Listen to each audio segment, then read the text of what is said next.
Hey gang, I'm back. I'm sorry I've been neglecting you so much.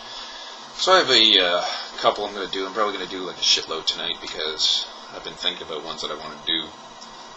And the other day at work, I started acting a little silly. And got me thinking about, I really fucked up humor, of course. Who doesn't, right? But it's because of my buddy Nick. Like, I hang out with him, it's all about pushing the envelope. You watch Tom Green, it's about pushing the envelope. And you watch The Aristocrats, and that really does it for you. So if you're easily disgusted by, off-color humor, and that is, I suggest you go away. This is about to get real ugly. Oh, mercy. Okay, so my Uncle Felix has a warped sense of humor, too.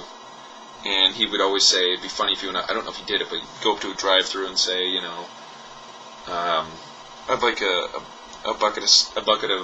I'd like could I order a bowl of dandruff and a glass of zip juice and all this other funny stuff. It was fucking hilarious. And I thought, I can do better than that. So it'd be hilarious if you go up and say, hi, I'd like a bucket of scabs. And I was thinking about that all day. And I would fold in half because I was laughing so hard. I don't know why. I just think about a bucket of scabs. I don't know if it's because I was just having a giggle fest that day. Some days I get really silly. But I would just think about that, and I would just laugh and laugh and laugh and laugh and laugh. And I was thinking about the other disgusting thing. Oh, for dessert you'd have rusty bioways, so you'd be eating like a sandwich full of like cotton swabs with blood on them, and like use Band-Aids and needles at hypodermic needles at ends that so you eat them and they're shoving in your gums and stuff. And then my buddy Earl was horsing around with another guy we knew from work a long time ago, and he was trying to make him laugh on a call, so he drew a kid eating a sandwich made of spiders, and all the legs are sticking out of a sandwich made of spiders. Then I was thinking something really disgusting you could order would be, it's like a hot dog, but instead of a hot dog, it's a used tampon with an umbilical cord. Oh, fuck. I don't know where I come up with this shit. It's just, I'm awful, an awful person. It's just, you watch The Aristocrats, it kind of opens a door for you, and there's no more line anymore. So if you like this type of humor, watch The Aristocrats. It's pretty much the ultimate for this type of humor. Not The Aristocats, The Aristocrats. And then I was going on about, for some reason, everything with me for, like, early on in the summer, I was on an AIDS kick. I would say AIDS all the time, like, all the kids, I got AIDS, all the kids are doing it, and AIDS light, I don't actually have AIDS, but you'd say you want AIDS light because it just has 1 calorie, and, my AIDS is acting up again, ugh.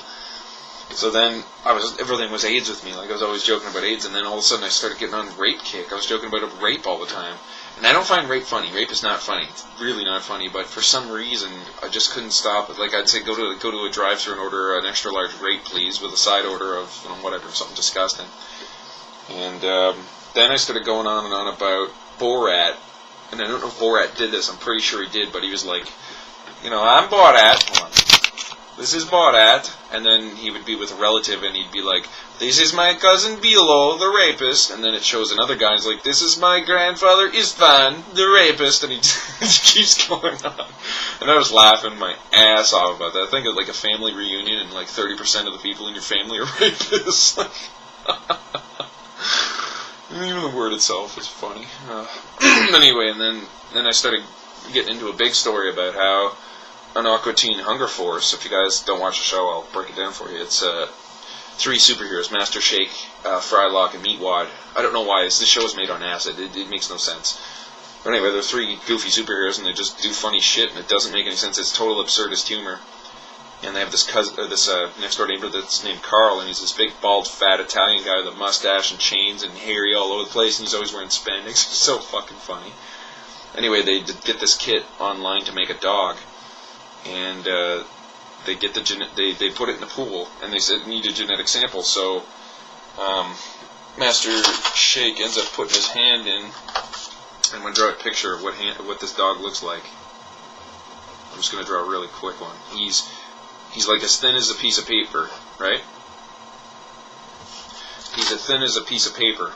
He doesn't look quite like that. He's a little longer and lankier, but that's basically what he looks like. So he comes out, he's bright yellow, and he looks like that, and they call him Hand Banana. Meatwad calls him Hand Banana because that's kind of what he looks like. And when he's born, he telekinetically bonds himself to somebody, and he bonds himself to Carl, and he keeps looking over at Carl and going, tonight, you And he keeps saying stuff like, I'm gonna rape you. And no one else can hear it, right? So Carl ends up getting raped, and he's like, Hand Banana, no!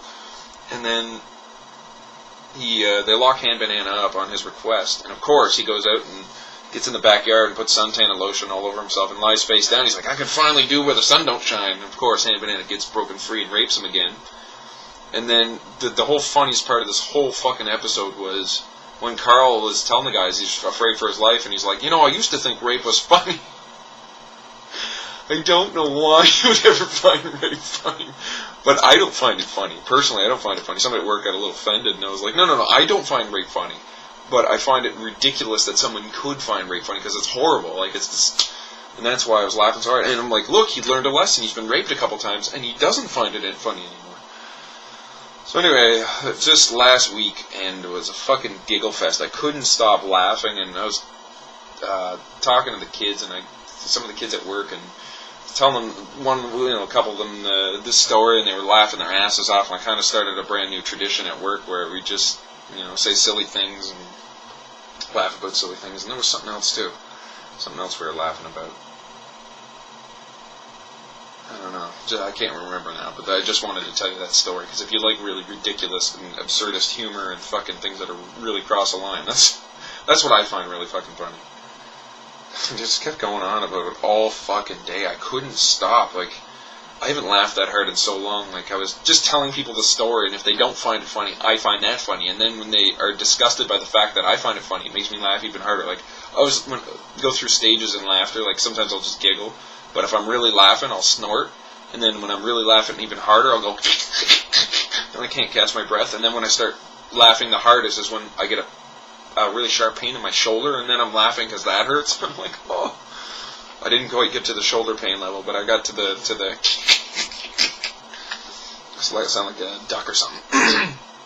But anyway, this is my story, and I'm probably going to come up with more. I'll probably remember some other crazy shit that's happened, and I'm gonna put that on too. Fuck, I love absurdist and ridiculous. That's pretty much all I laugh at. That, like, South Park has a lot of that ridiculous, absurdist, like, how the fuck would you ever come up with that type humor? And love it. Anyway, I'm gonna make a couple more videos, kids. Don't fret.